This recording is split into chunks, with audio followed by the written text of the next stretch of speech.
This first session, what I want to mainly focus on is, in broad terms, understanding the health of the Diocese of Coventry. So many of you have perhaps already looked at a number of profiles, maybe even some collective profiles, but I'd like to draw out some things that we can look at in broad terms, and then at the end of the session and certainly throughout the day have as much time for thoughts and questions and exploring this. I want today to be maximum value for you for whatever you'd like to explore and tap into. If I can help that, then that would be very satisfying.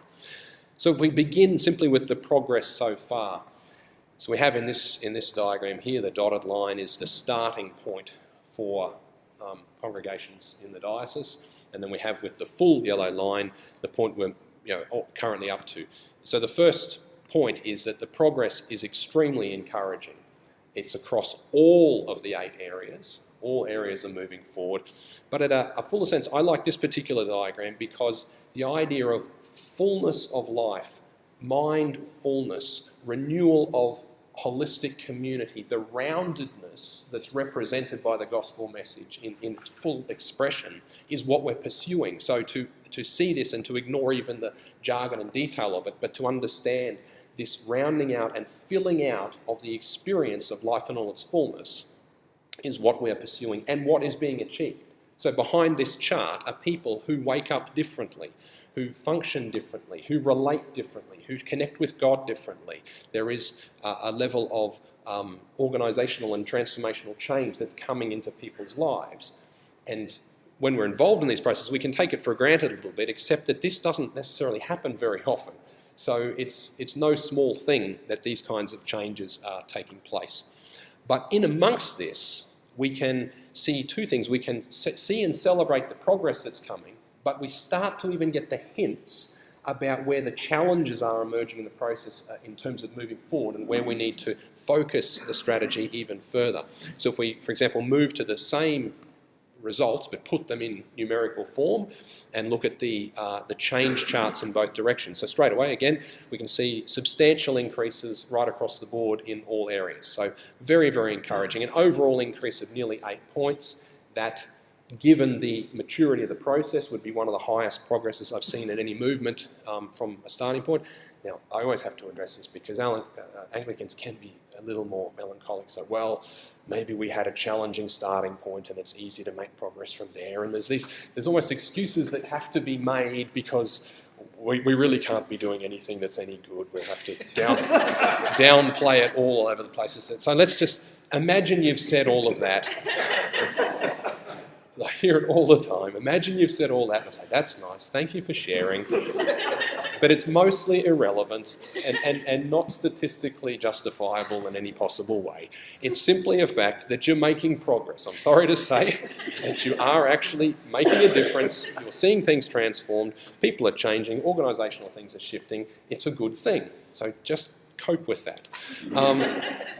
But nevertheless, because I know you need to find something dark in it all, a couple of things that are really noticeable within this. One is that the area that is the most consistent minimum factor is that of passionate spirituality. So at a glance, you'll notice that it's the area that's made the least progress out of all of the areas. So that's the first mental note to make.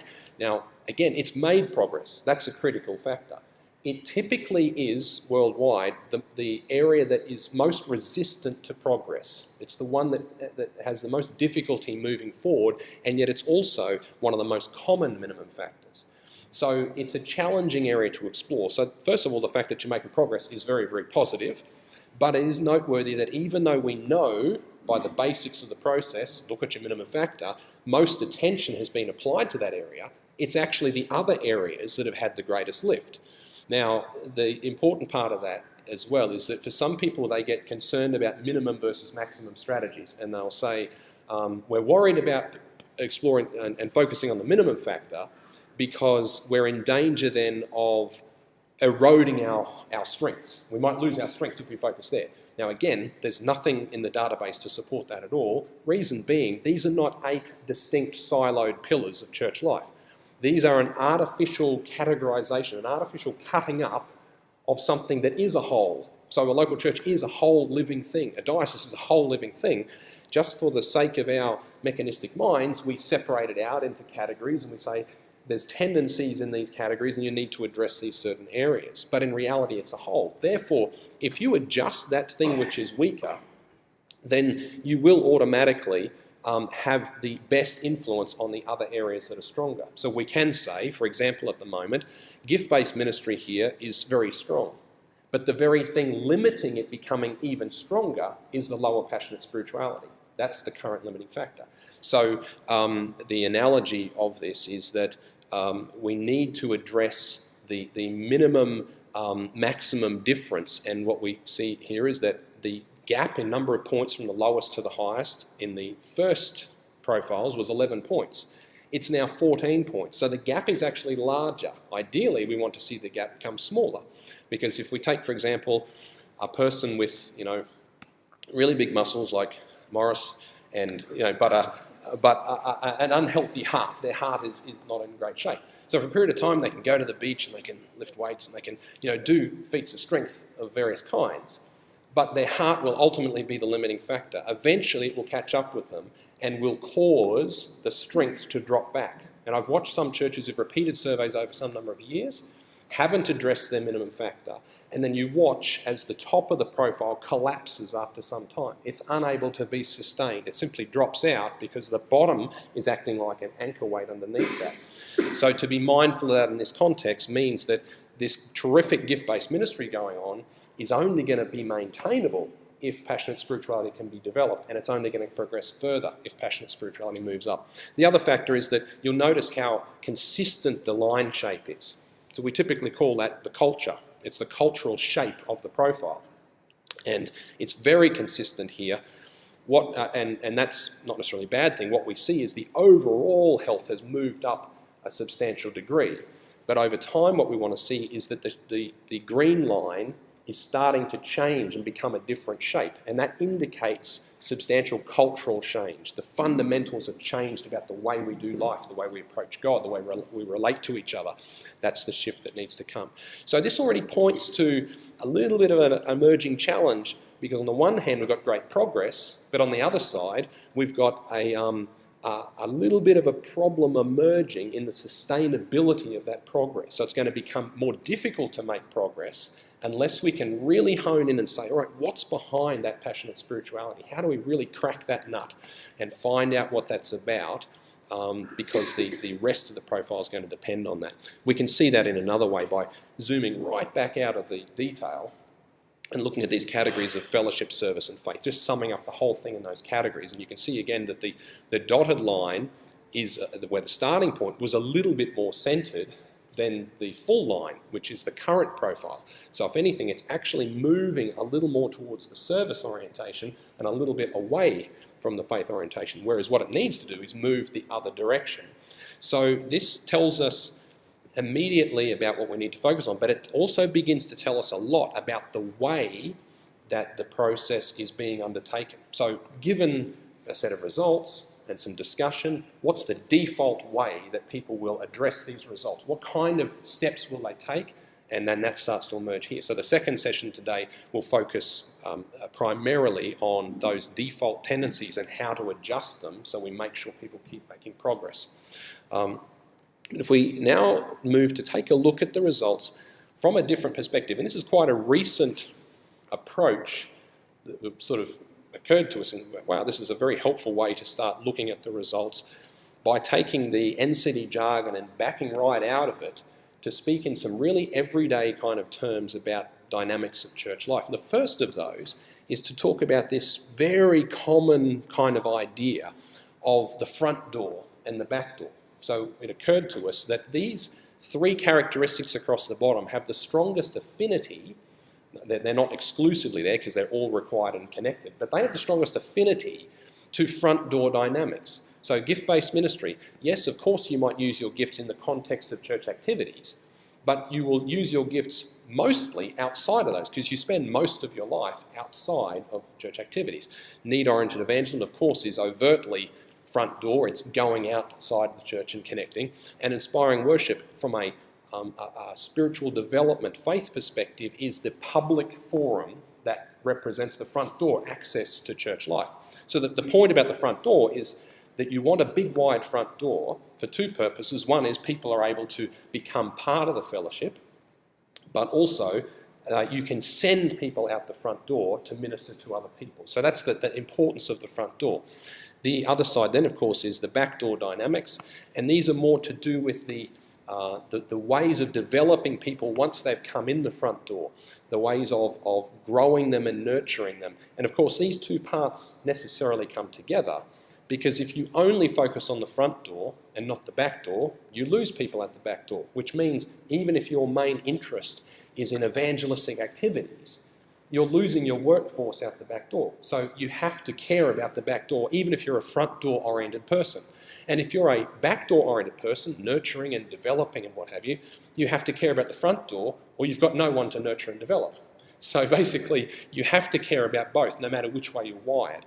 Now, interestingly, in this particular context, just to mention as an aside, in the coming weeks we're going to integrate these dynamics, this particular picture, into the summary profiles that any church will get as part of their results, because we're finding it's such a helpful way to simplify the whole thing and just to say, have you had friends or family that have disappeared out the back door? Okay, yes, now I have an emotional connection to this. What are you going to tell me about the health of our church? Well, by the way, here's why your pipe's losing people at the front door. Or have you had difficulty or awkwardness about wanting people to join and be part of your church family, but you're unsure about it? Okay, here are the front door dynamics that are preventing that from happening. So people then have a much stronger vested interest in exploring church health because they can relate to those dynamics.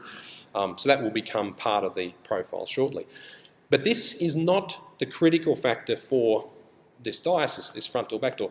Yes, maybe the front door is slightly more open, the back door might be a slightly larger challenge here, but they're relatively balanced. It's not the critical place that we need to look. Whereas right now, we need to look at the other kind of dimension of this picture. And if we look at the sides, we can look at two aspects of church life. One is the exhaling side, that is giving what you have. And if we're going to pursue this idea of natural church development, there has to be connections we can draw to the way that a healthy human being or healthy living thing functions. I mean, humans and plants, they both breathe. That's a noticeable characteristic. Breathing's a terrific idea. You should try it sometime. And so the exhaling is a necessary component of that within life. It's taking what you have and it's giving out from those reserves. Of course, that then implies that you have this inhaling pole, which is receiving from others. It's the acknowledgement of what you don't have access to, what you need to get from outside of yourself. So what we can see straight away, just at a quick glance, is the exhaling side for the diocese. So the average Joe, the average congregation, the diocese as a whole, is better at exhaling, giving out, serving, giving what is currently available, but has much more difficulty on the inhale side. So it kind of needs an asthma puffer, like a giant, is that what you call them here? An inhaler. To kind of make it easier to draw inwards. And so we can move into the detail of the results very much down to the question level. And of course, I love to do that. I was one of the main designers of that, and you get great value from that. But to zoom back out at this level and to understand all of the challenges that we find through the diocese at every level and within congregations, if we have that in the back of our mind, we're mainly looking at an inhale challenge here. How do we help people to inhale on the basis that there's something to inhale, that there are other people that have something that they could feed into your life, that God himself has a lot he could probably feed into you, won't force himself upon you, but you have to actually open up in order to receive that and to take that in. So that then starts to focus very strongly the challenge we have. And so what we're talking about here is really the pneuma, the breath of God. So we can take it to that very spiritual understanding that in order that we might pass on the breath of God, that we might breathe into the lives of other people, that God's Spirit might work through us and minister to other people, we have to be drawing in that breath at the same time. So we are in this very intimate respiration process with God, from God to other people, from other people to us, from God to us. There is an in-breathing and out-breathing that must be part of the natural experience of the kingdom of God and church life. So what we can also zoom out to is to say we have on this side this holistic small groups, passionate spirituality and inspiring worship. And these are all kind of contexts or places in which people in one way or another are helped to inhale. And so you can see at a glance some of them are doing better than others, but ultimately that's the main focus. It doesn't mean it's exclusively about inhaling, but they have a tendency to be more about inhaling. And so we can see those results. But even if we just took a glance at the story guide, which takes the NCD results and presents it in kind of just theme language, then what we have is the three lowest themes for the diocese are those of intimacy, vision, and hope.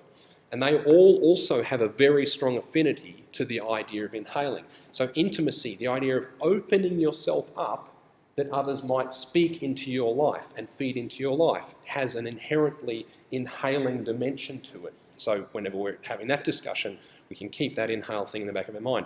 Vision is an intriguing one because most of the speak around vision in the church world in many contexts is about casting a vision, putting a vision out there. Most times what they're talking about is telling everyone what your plan is. It's not, many times it's not really vision. I mean, vision, just take the word, vision presumably means you can see something.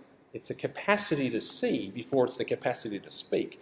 So to take in the evidence of, we've got these people here, they've got that gift, that's interesting. And God seems to be doing that in that person's life. And we just heard about this thing happening in our local community. That collective vision, ability to open your eyes and see and to inhale all the information that's available is the more essential component. I mean, the vision casting, yeah, you do that in the end. This is what I've seen. Yeah, wow, I just told you simply what I've taken in. But the more substantial part of vision is the capacity to see. Behold the new thing I'm doing. Do you perceive it, as God says? So it is inherently about the opening of eyes. And then hope, of course, is, to be filled with hope. You can't generally, if you are in hopeless situations, you can't typically create hope from yourself. You have to get hope from somewhere, have some reason for hope. Give the reason for the hope that is within you. Presumably it came from outside of yourself. So if we have people coming through, and that is a challenge still, albeit at a higher level, we still have a lot of people in this diocese for whom hope is a challenge. We're perhaps wondering about the future for our families, for our congregation at all sorts of levels, but they need to be able to draw that in from somewhere. They need to be able to inhale the encouraging stories, the accounts, the experiences of other people are having with God, the success that perhaps another congregation is beginning to have as they address their health issues. So these are all inherently inhale type themes. And it's completely tied to our ability to continue to exhale. Eventually, the tank will run empty if you're unable to fill it up in that way. So if I now just move to a series of kind of connecting ideas that relate to these two poles. And the main reason to put these up here is that you might look at these pairs of terms and you might feel a stronger connection with those. You might say, yes, as I look at my experience of church life across the diocese or my own direct work with different groups of people, I can see how that tendency is more strong in certain places. So on the inhaling side, receiving from others, giving what you have. If we go beyond that, the inhale side, a focus on what we need as opposed to what we have. To what extent is the awareness of what we need, what we are deficient in, what we may need to ask for or depend upon in some way? To what extent are people seeing that? Another one is the difference on one side. One side is to act, the other side is to be acted upon. So the preparedness that God might act on you or that others might act on you that influence you. Think of this in terms of the potter and the clay. So if you are on the act side, then you are more the potter. If you're on the acted upon, you're more the clay. So to what extent are we each prepared to be both? Because we need to be the potter for those who need developing, who are perhaps not as far along as we are, but for those who are further along than we are, and God's a little bit further along than we are, that God is then the potter and we are the clay. To what extent are we prepared to be moulded and changed and adjusted and to be grown in that form? And so never one is being played off against the other. They are both needed, but are we as open to both terms? The unknown and the known. Are we open to the unknown as much as we are open to the known? So we want to know. We want the confidence of what is known, things that are clear, things that give us that sense of security. But what about the unknown things? Are we interested in the unknown experiences another person has of God? Are we open to hearing about those and discovering what they are? Are we open to the unknowns that may exist in the future if we were courageous enough to take a few steps here and there?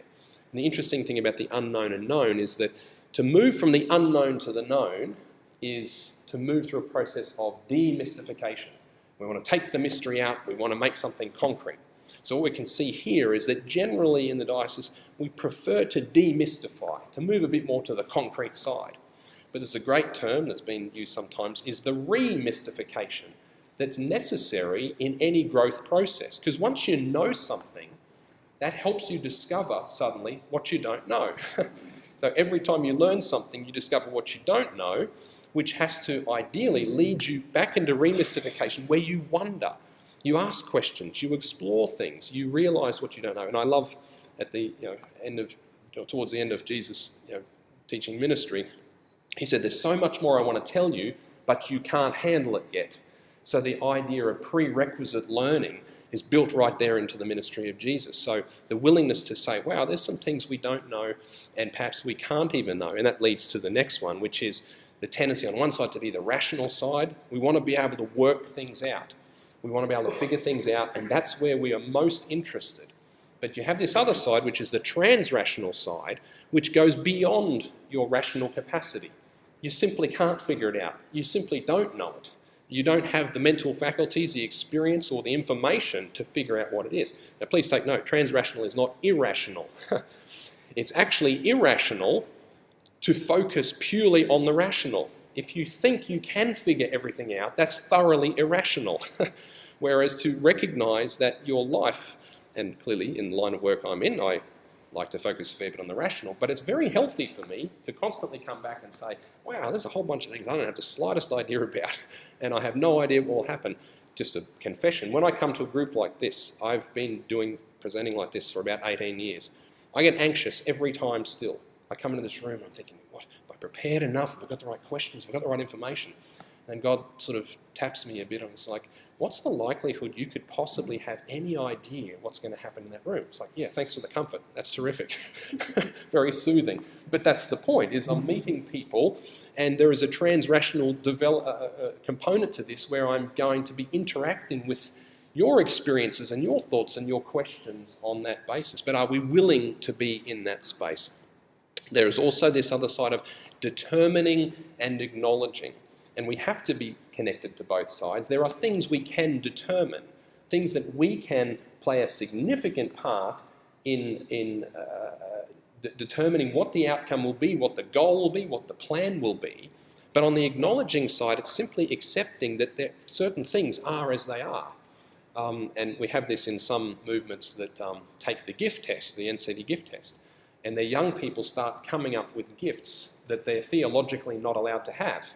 So what do you do with that? You say, oh, we should sit them down and tell them, no, actually, you think that God's working that way in your life, but really our doctrine doesn't allow that, so clearly you're mistaken.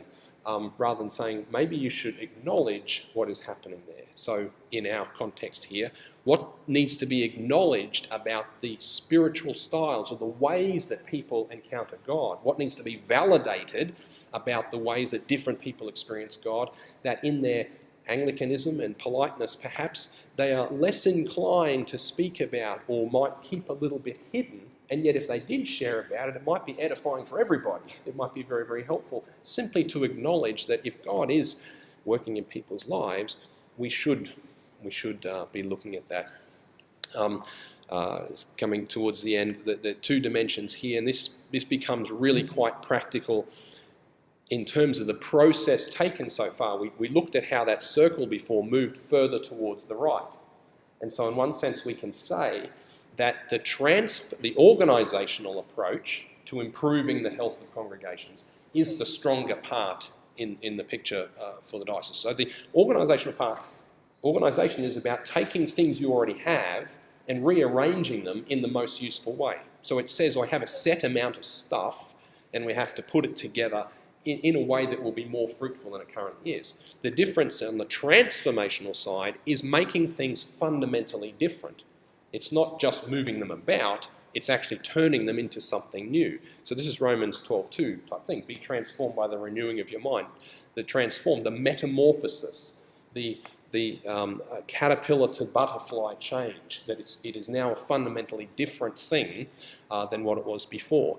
So in the process of NCD, we can reorganise things so that passionate spirituality has a better place. We can put on some more prayer meetings, we can arrange the timings, we can allow some more space for this, some space for that. We can put certain people in gifted roles because they have giftedness, prophetic or prayer giftedness that would enhance things. They're kind of organisational steps. But to change people and to develop their spiritual experience within themselves, that's a transformative process. And that's so pointing towards where the next phase needs to move to within the diocese. And the last one is the sort of kind of classic doing and being. But I used to be really irritated by this. People would say, it's not about what you do, it's who you are. And I always would integrate them until I start looking at profiles where you can see a tendency one side to the other. So if you come into our church context, we may do things for you. We may try to minister to you in different ways, and clearly so. In the gift-based ministry, everything on the right-hand side of this profile says there's plenty of great doing happening, and that's essential. But if you come into our fellowship, just by standing in the presence with us, or come into our homes, just by standing there, are you affected by what you're swimming in that moment? Are you being affected by the radiating beings that are around you, that you smell and taste the presence of God in different ways, or you hear it, you're impacted upon it without being ministered to, but simply by being in the presence of. And so hopefully that gives a little bit of a picture as to what that left side is. So I'm just interested, looking down the left side, just a quick show of hands, I'm interested for my own learning, and it might be instructive for the rest of you as well, as to which of those left-hand terms you feel is a more critical component for Anglicans in the diocese to discover. So who would say, going line by line, what we need? We only got one vote on the way down. One vote on the way down, sorry. That's right. You're either in or out of the European Union. There's no grey zone. So what we need, being acted upon,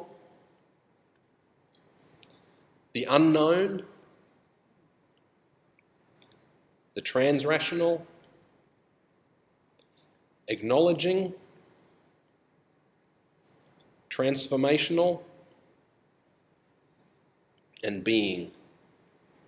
Okay, that's great. So we can see there's a number of different ones.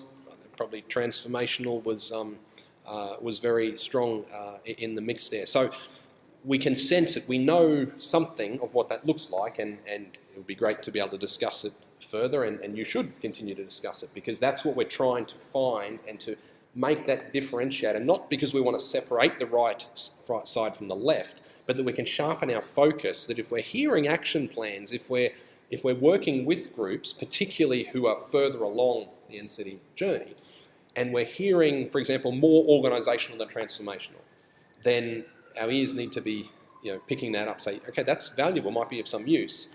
But if we're not hearing some specific actions that would be of a transformational nature that fundamentally change people, we know this progress is going to top out. There's only so far you can organise things to make them better. You can only rearrange things so long. Eventually you have to address the essence of those things and the development of those things.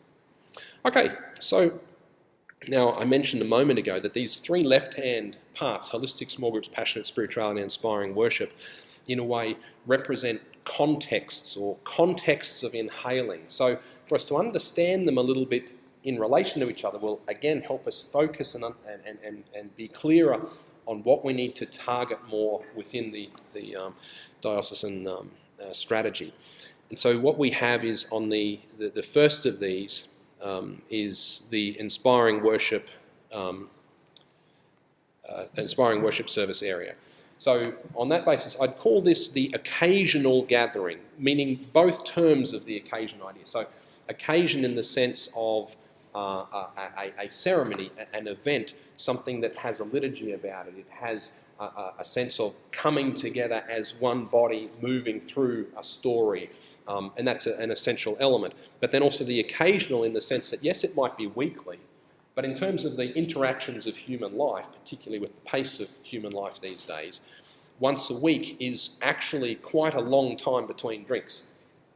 Is that a communion statement or something? I'm not sure how that is, but it's a long space because in between there's many, many, many other interactions. So it's occasional in one sense. It has a particular power about it because it is a larger gathering. Interestingly, in the early NCD research, the progress, if we look at the health of the quality characteristics based on the size of a given church before they started the process, the tendency was that most characteristics were poorer in quality the larger the church got, except that the inspiring worship service area was one area that was higher the larger it got, simply because it's more inspiring if you have a larger group of people coming together to genuinely worship. So there's a unique power about that. We can see clearly from here that from an inhale perspective, this is the strongest dimension across the diocese. So the capacity to come to the worship service and to be inspired, to inhale, to receive is very strong. Now this shouldn't send the message that you come as a consumer to worship.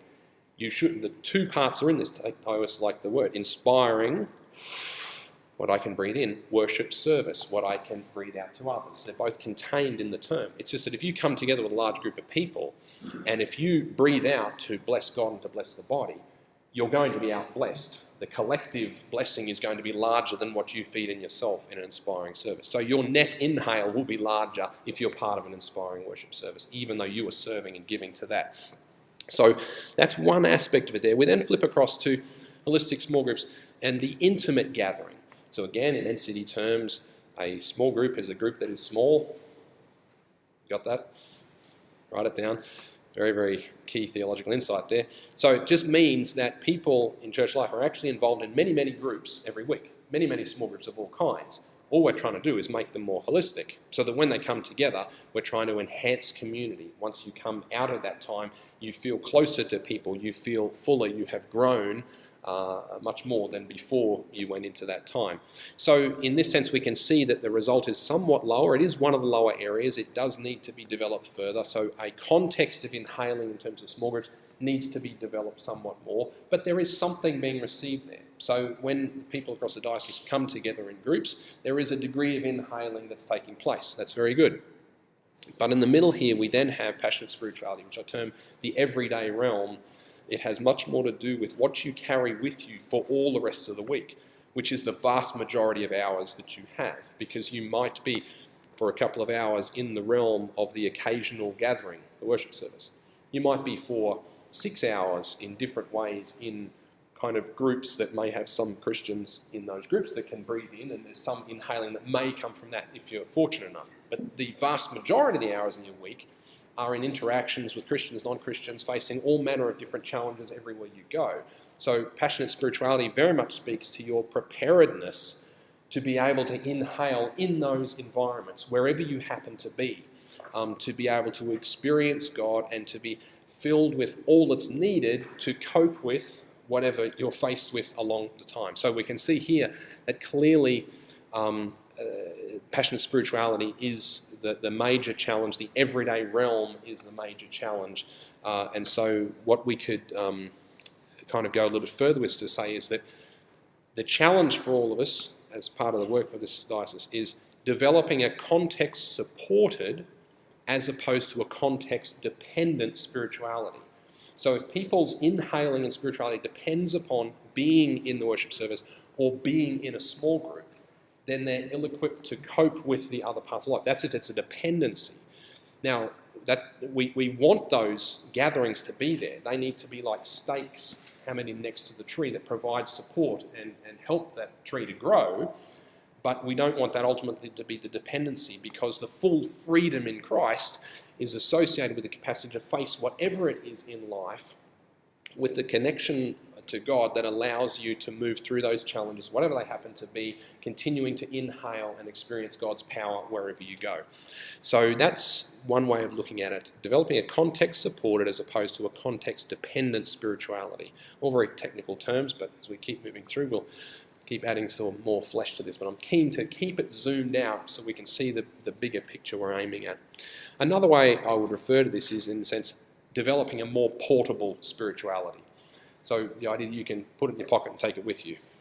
Now, whenever we send people out from a worship service, we send them out, go well, go with God, and go into the world and change the universe. But at the moment, they're getting 10 metres out the door and they're going, oh, losing some of the glow, I'm struggling a little bit more, I'm facing this challenge or that challenge, or I've just gone to the in-laws' house to have lunch and whatever I gained in the worship service has been lost perhaps, whatever it happens to be. So the ability to maintain that and keep going is critical. And so this then lines up very much with the different forums and places that you can encounter God, so that whatever the circumstance you face, you have the means of finding God in that circumstance, whatever it is. And we'll unpack that progressively through the course of the day.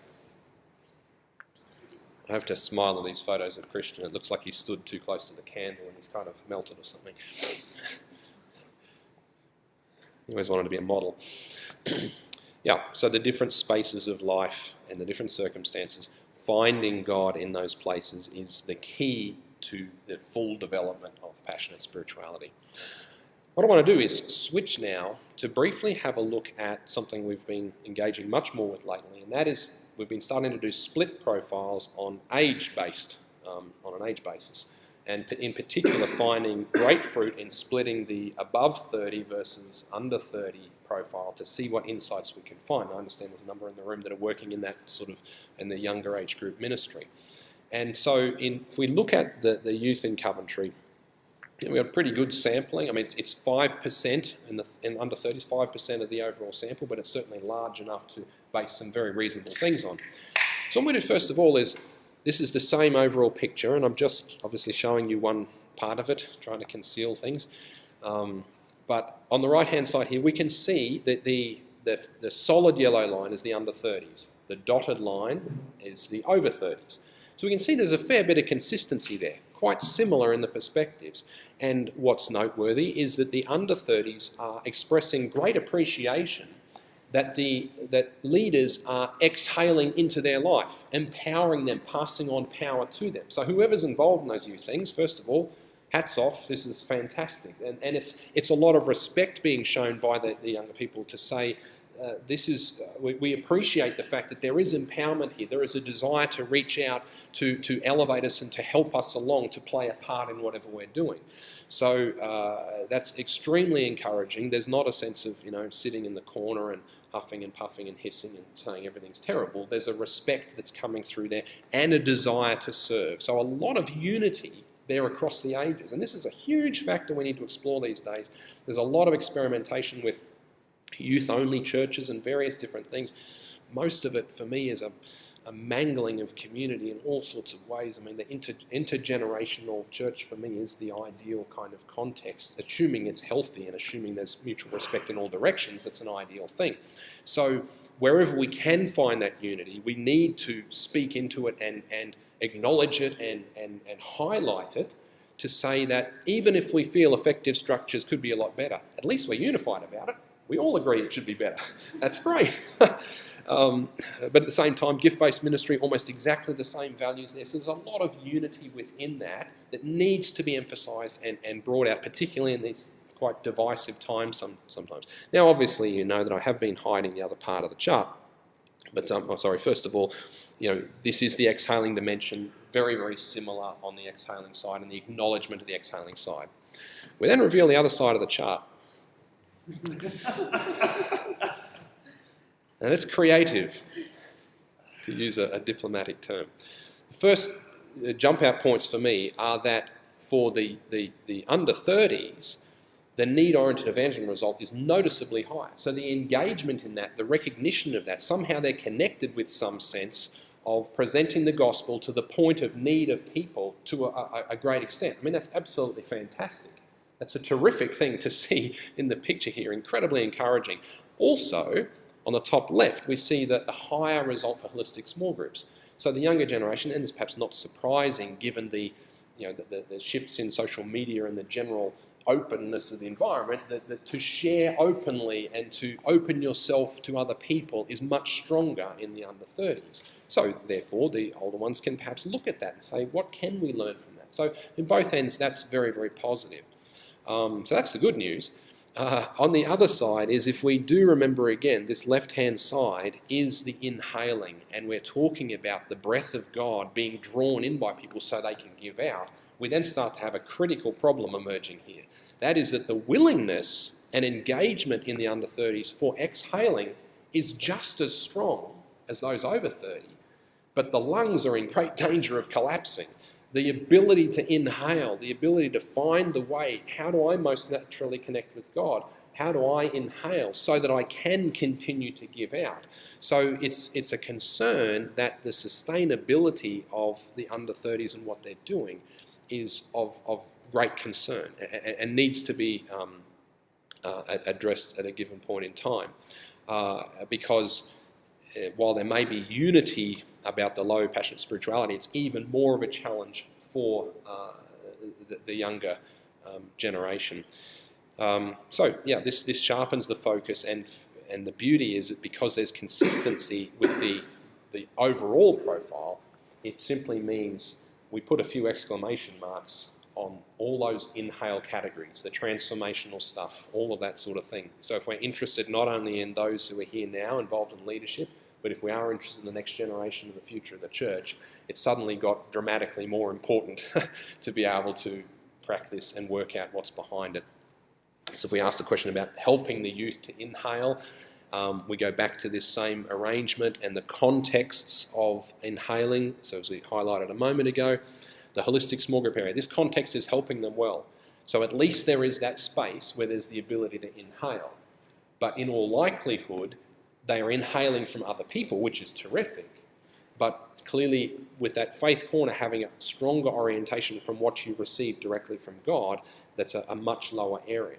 So in one sense, they could feel like, well, I know I'm sort of engaged in a spiritual pursuit here, and I believe in some of the things of the church and what it's about. It's more of a human enterprise, in essence. It's just a good, nice thing to do as a human being for other human beings. Nothing wrong with that. There's plenty of movements and save the world organisations that are involved in that sort of level, but it means they're dramatically underpowered, both for the potential fruitfulness they could achieve, but also just their own maintenance and staying alive in the process of doing ministry. So the inspiring worship service side, this context, not so well. So it's not a place that helps them to a great extent to be able to inhale, so that's a challenge.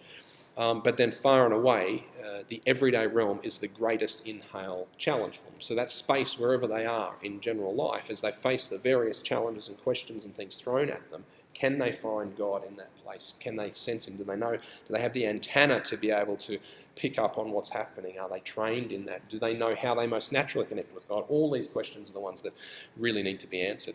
Now, I want to highlight a point here, is that through my nearly 20 years of doing this work, I've gone to an extraordinary number of mangled worship services. So people have fought worship wars of all kinds, and they've argued over music and various different things, and you turn up there, and after all this battling for years, you turn up because they've got an inspiring worship minimum factor, and I need to tell them, well, I hope you had a good time, because now, at least before one group liked it, now nobody likes it. So at least it's fair. Everybody finds it terrible. And the issue with it is so many times people are exploring ways to make inspiration happen when the raw materials of inspiration are not even entering the room. So there's no personal spiritual passion coming through the door this morning, but we'll try to whip you into a frenzy and try to meet your needs in some way and find the magic song and turnkey, and suddenly you all spark into life. So you end up with a stage full of Hillsong wannabe players that don't know why they're there, dressed in clothes they wouldn't normally wear, playing songs. And I sit with worship groups and I say, so do you like the music that you play in your worship team? Oh, yeah, not so much. So why do you play it? Oh, it's what people like these days. What, who likes? Oh, just people. So, well, no one in your church likes it. So why don't you play something that you like, so at least the people on the platform will be having a good time, and maybe someone else will accidentally have a good time as well. But it's the most unreflected realm of church life. It's just unimaginably terrible. All for the want of saying, if you have a worship gathering, it should be a gathering of worshippers. And worshippers should come with something. So I always open up Malachi 1 and say, let's see what God would say. So if you bring a 3-legged, 1-eared lamb into the temple for your offering, what does he say? Shut the door. Just don't even come in. And we couldn't do that. That's terrible. No, we must welcome everyone. Oh, you come 20 minutes late. That's fine. Please, you're very welcome to come in. Saying, you're a worshipper, for goodness sake. Even a person who hasn't found Christ, if they come into a worship service, they are offering an incredible act of worship by saying, I recognise there's something bigger than me and that I can't cope with everything in life. That's an incredible offering of worship. Not that I'm passionate about this topic at all, but just what you see happen is extraordinary. So bringing it back to the specific profile here, we could look at this and say we really need to address that inspiring worship issue. We need to find ways for the young people to engage in worship more. And that may be true, but the reality is first addressing the everyday realm will both inform what, if anything, needs reviewing in the worship service realm for youth. So the everyday thing, we adjust that. Maybe they'll turn up and say, wow, I never realised this was so cool. This worship service is fantastic. I really enjoy it. So we haven't changed anything. That's right. But you are a fundamentally different person approaching the same gathering now. Now, there might be things that need to be changed. But the point is, the everyday realm needs to be addressed for both the older and younger generations. But by helping that to be addressed, that will inform what, if any, changes do need to be made so that the worship gathering is an honest expression of that particular group of people bringing their worship in their own way in that place. And so it's getting the order right. And it will serve as a powerful unifying experience across the generations. Here's a tremendous opportunity for intergenerational unification, because both young and old are struggling with the everyday spirituality thing. So for them to be able to sit together and talk about these spiritual ways, how do you best connect with God? It's a level playing field. We're just saying we're all having challenges in this, so we should all be open to transformation, to acknowledging things, to the unknown, to all of those sorts of parts. So rather than being played off against generations, here's a chance to have them in the same room, in the same seminars, in the same discussions, addressing the same topic at a principle level. So I would strongly encourage you to leverage that at every possible opportunity as a way of bringing the generations together, where there's no sense of superiority one way or the other. The young ones might be saying, oh, we know how to do things better than the old ones, or the old ones saying this is how it should be done. Saying, no, we all have a common challenge here. Let's talk eye to eye about the same God who happens to be a lot older than all of us. It's a terrific chance to explore this, and for whatever the motivation is. If it's for the sake of continuing to be able to exhale, it needs to be addressed. If it's a passion for the young people that they may grow strong and be maintained, it has to be addressed. If the interest is in unification, it has to be addressed. At every front, to bring this topic together has so many on-flow benefits, which again is a product of the natural church development paradigm. When you find a principal area that needs addressing and you address it, the knock-on effects for other positives will always be much larger than the first thing you're trying to solve, which is just enormously encouraging. So, in this sense, we understand faith as the substance of things unseen, and so, in very broad terms, tapping into the substance of things unseen. And I like the idea of the tap and a water tank, because if you turn the tap on, the water just flows. You're not making it flow. It's another all-by-itself mechanism, but there may be a tap there. There is a tank that represents the reserves of spiritual experience that are even in this room today, that many people in this room would not know what the other people experienced this week, that there may have been a moment where they sensed God in some way, where they felt more alive, but as polite, shy Anglicans, we don't necessarily share those things quite so much. But to tap into that, because it's there, it's real, it's apparent, and that God's power is available there, that the spiritual experiences of the young people is there. There are all these things that are there in the cart, so to speak, if you know the NCD square wheel cart. There are those things that are there, but to turn the tap on is to release them and to let them to come out such that we can all inhale and benefit from what flows.